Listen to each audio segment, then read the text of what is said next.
In our last video, we discussed understanding natural light and automatic mode. In this video, we're going to discuss placing people or subject setting. This is going to help you better understand how lighting affects your images, especially when dealing with people. Subject setting is placing your subject in an ideal position to best use the lighting and location. There are a few ways that you can position your light.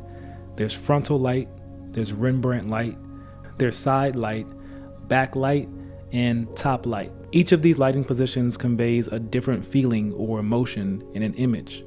Frontal light tends to give you the least amount of shadows, while backlighting will give you the most amount of shadows. And as we move the lighting around the face, we begin to convey different emotions. With natural light, your job is to place the subject in a position that gives the camera the best scenario for shooting and also gives you the emotion that you're looking for. So don't put your subject in dimly lit areas. Move them to well-lit locations as close as you can to the lighting source. Windows provide great natural light and also allow you to position your subject to convey different emotions. If you are using artificial light and have a strobe light and softbox or modifier combination, the same rules apply. Give your camera enough light output to get the best quality from your camera, and also position your subject as close as you can to your lighting. The only difference when using artificial light is the ability to move the position of the light relative to your subject and your background. This can sometimes pose more of an issue for photographers